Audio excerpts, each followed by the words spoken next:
Hello, everybody. Welcome to another episode of The Pancho Show. I am Pancho, your host, the greatest salesman in the world, self-proclaimed, and I want to talk to you about something that's very specific to sales and business today. As you know, I talk about all the different subjects that are out there that have to do with mindset and lifestyle and what it is that you want to do to better improve yourself so that at the end of the day, your sales and your business can improve.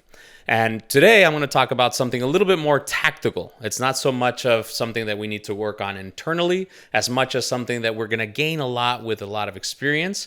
But it's really neat to really understand it because as you understand it and you learn to really study it deeply, you really improve every aspect of your sales and business career. So I'm going to talk to you about the 4 different personality types and how to really be able to figure out quickly what personality type that person that you're working with it might be in, and also, and most importantly, how to apply it, whether it's in sales or in business. Okay, so let me dive into this. So there's 4 basic personality types. Now, a lot of people, as I go through this, there might be like, oh, I'm that, I'm also that, I'm also that, I'm also that. Not necessarily. We all have traits from every different one of them. Some of those traits were learned because maybe the demand in our business or in our job that we had for a long period of time or our lifestyle made us learn how to be and do certain things that make us in tune with that personality type. But there's primarily one main personality type that drives us, that really describes who we are as a person. So the 4 different personality types are driver, expressive, amiable, and analytical. If you look at the words themselves, they kind of give you a brief description already. So a driver is somebody that's really fast-paced, really wants to drive to the point, get to the point quickly, not necessarily somebody that wants to have a long, drawn-out conversation, not somebody that wants to get all the details and all the facts and all the data before making a decision. Somebody that really is just wanting to get to the point, achieve a result, get it quickly, and will very quickly make decisions. So I'm sure you can all think of drivers in your life, or maybe you are one.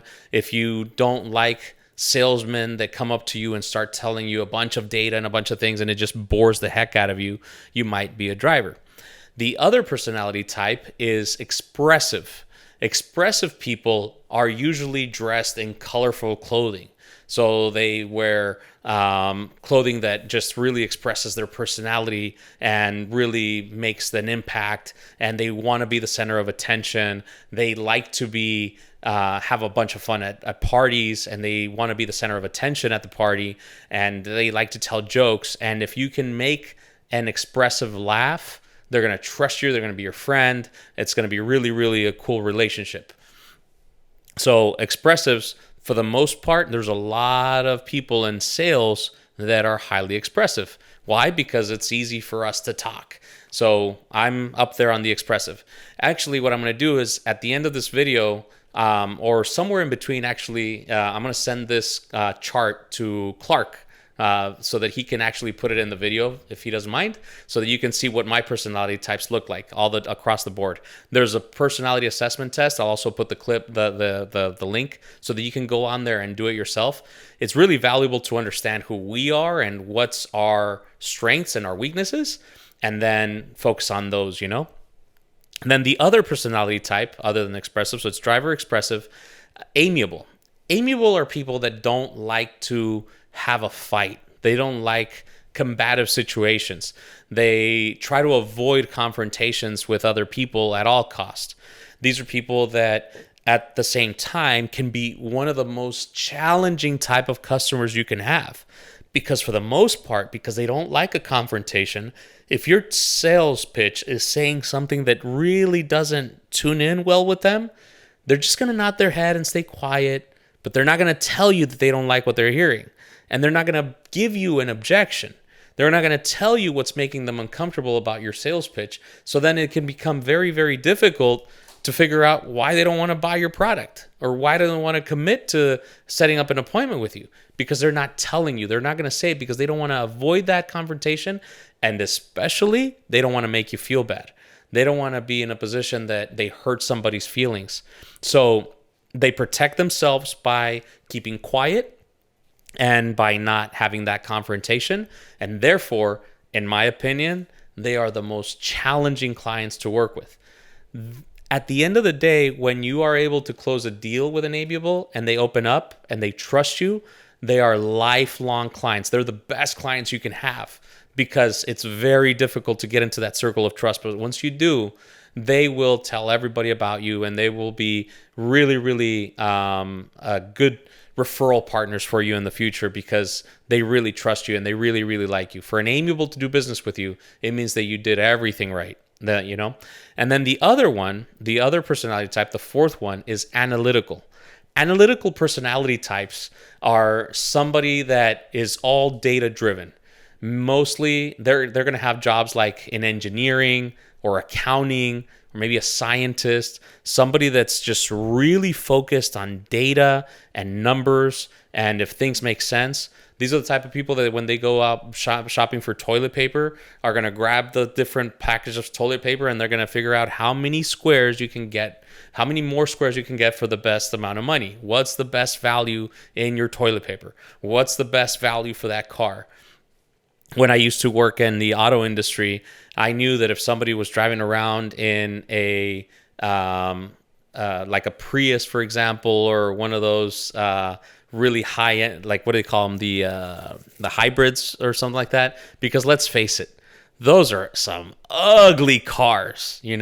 Very unlikely that you see an Expressive driving one of those, unless the Expressive is also very big into conservation of the planet, and they're doing it because they want to express their love for the planet, not necessarily because of the data and because it's good on fuel and because in the long run it's going to save them more money, if that makes sense. So analytical people are going to be the one that are going to just look at all the data.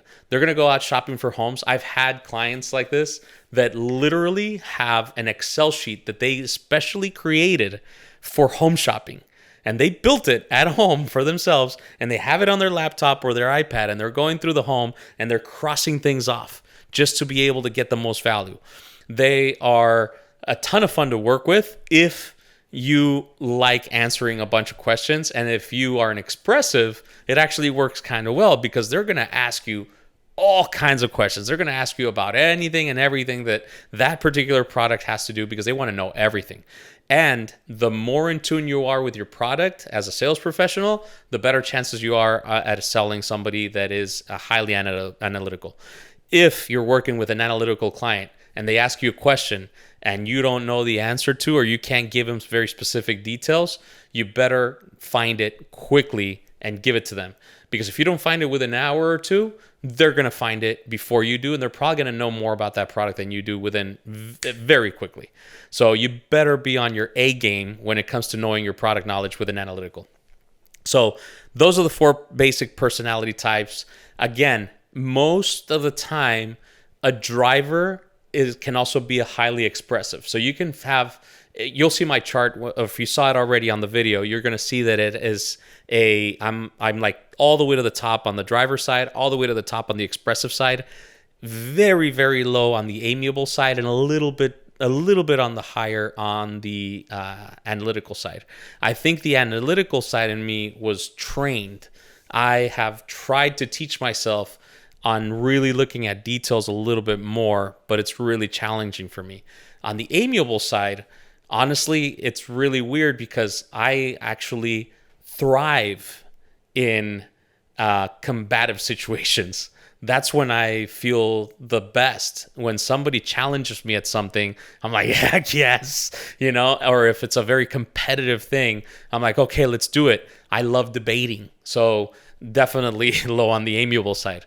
But when it comes to being a driver personality, again, I like results. I like them quick. I like to get to the end point. And as you can see, I love to talk, so I can be very expressive.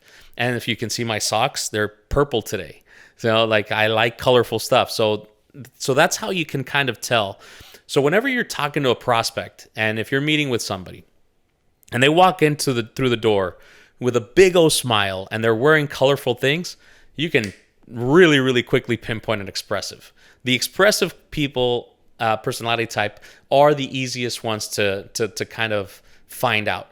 The challenge with working with expressive clients is that you better learn to put a stop to them in their conversations, because if you just start talking, you'll spend 2, 3, 4 hours in a conversation and never talk about the subject at hand. They're telling you stories, you're connecting with them, it's going to be a ton of fun, but at the end of the day, nothing happened and they didn't buy shit. So because it all went sideways into another conversation. With driver personalities, that's somebody that's going to walk through the door to your appointment and they're going to sit there and they're just going to be like, hurry the hell up. I just want to get to the point. What's going on? What do I have to do? How much does it cost? Tell me. Can you give me the results? Are you going to give me what I want? And what's it going to cost? If they agree to it, they're going to sign very quickly. They're going to make a decision fast. They're not going to have, if you pour a bunch of information on a driver, they're going to get pissed off and walk away. They're going to be like, you know what? I'm not interested. Thank you so much. Have a nice day, and bolt. So you got to be very careful when you're talking to people.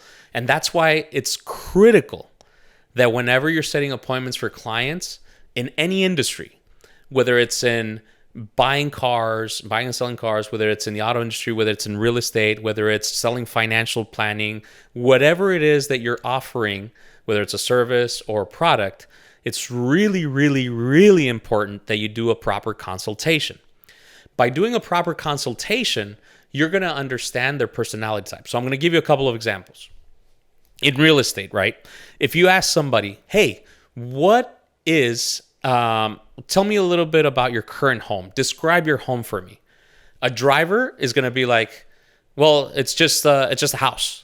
You know, it's cool. We did this and this. You know, that's it. Like, it's going to be very quick, very to the point. They might be like, what? You didn't research it already? I already gave you the address. You don't know about it? Like that. It's very combative, and like, why don't you already know this? You know, why do I have to answer your questions? That's a driver. You're going to really, really want to speed through the process and really make your offer quickly and present your offer in a powerful way, but without a whole bunch of data. If they sit there and they start telling you, oh my God, my house is beautiful. You don't have no idea. We put all these beautiful hardwood floors. They feel so nice. And then we color matched it to these walls that are color such and such. And And then we put up this pool, and the pool is so much fun for the summertime because everybody jumps in and we get to have a bunch of fun. And you should see, we put these speakers out there. Expressive. They're telling you everything there is to know about this thing, right? Amiable, and then that way you know, okay, this is an expressive person. This is somebody that's want to tell stories. I can share some stories as well. They're going to appreciate my story and whatever it is that I have to share with them, and we're going to connect. Now, very quick caveat here. I by no means am telling you to fake who you are in order to connect better. Not at all. You need to be who you are going to be and who you are as a person regardless, because that's also going to help you work with people that are like-minded and are more similar to you as well. And it's going to make the whole process of the purchase better for everybody. However, when it comes to your sales presentation, the way you present it is super important to maximize your results as a business owner, as a salesperson. So then going back to amiable. Amiables, whenever you ask them the question, describe the home for me, they might even be like, well, I don't know. What do you think, honey, if they're with somebody else? They're going to ask and they're going to deflect that question, as simple as it is. They might say like, well, a lot of people have told me that they really like this. Other people have mentioned that they really enjoy this. It's not about them, okay? That's going to tell you that they're really amiable. Amiables are also very physically you can tell that they might be amiable because they're usually a little bit more slouched down. They might not look you in the eyes. They might be in a position that they're just like, like leaning towards the back like this in a more of a defensive posture. So, they're very concerned about what's going to happen. They might seem worried or a little nervous. So that's an amiable. You're going to be able to tell them right away like that. And the analytical ones are the ones that when they ask them something about their current home or their current automobile or whatever it is that you ask them, they're going to answer in detail with a bunch of facts. They're going to be like, well, we put up a fence that cost us $25,000. We also did the stamped concrete that cost us $13,000. We did that in 2017. Oh, by the way, in January 15th, we put a new water heater and it cost us $1,300. They're going to tell you every little detail about that house. And now you know you're working with an analytical. So that's why, just a quick recap about this particular thing. You want to go and you want to do a very thorough client consultation by asking them questions that are going to help you understand what their personality type is. Once you understand their personality type, you're better able to make your presentation in a more powerful way to them specifically. Not necessarily something that causes you to feel like you're cheating or anything like that. By no means it's like that. It's more of making it custom to them so that they can better understand and they can feel more comfortable in working with you and accepting the information that you're providing. So again, driver, expressive, analytical, and amiable. Those are your 4 main personality types. Understand them, research them a little bit more, go to the link on the video below or on the podcast so that you can go take your own assessment, see what I'm talking about, see how you score, and share with me what you think. I'd love to know what personality type you are. If you're in business and you're hiring employees, critical that you do this, because it's going to help you determine what positions your employees might be in better. It's going to help you determine if they're going to mesh well with your current team members. Because if you put a high driver in a position that he's going to have 2 or 3 jobs, or she's going to have 2 or 3 bosses above that person, it may be very challenging. It may be a position that you do not want to put a driver, because they're going to want to. Drivers like to reject authority. So you might have a tough time with that. So anyways, at the end of the day, really dive deep and understand these, because it's very important. It's very valuable. Once you understand the 4 different personality types and understand how to really gauge them well, it's going to be easier for you to understand where clients are coming from. You're going to understand that they're not necessarily assholes. They're just a driver. You're going to understand that they're not necessarily like crazy people. They're just expressive. You're not going to necessarily describe them as nerds. They're just analytical, things like that. So really understand the 4 personality types. It's going to help you a lot with your business. If you think that this video is good and educational, and you know somebody that's in sales or in business that might benefit from watching it, please like, comment, share. I really appreciate everybody that support, and make sure to comment below and let me know what you think. I'd love to get all your feedback, okay? And don't forget to subscribe. Subscribe on iTunes, Spotify, Stitcher. We're on all the different platforms. If you haven't done so already on YouTube, just subscribe on YouTube as well. Okay, thank you so much for watching or listening. I appreciate very much the support. And feel free to reach out if you have any questions, or if you'd like me to talk about any other subjects in the future. All right, thanks so much. Have a great day.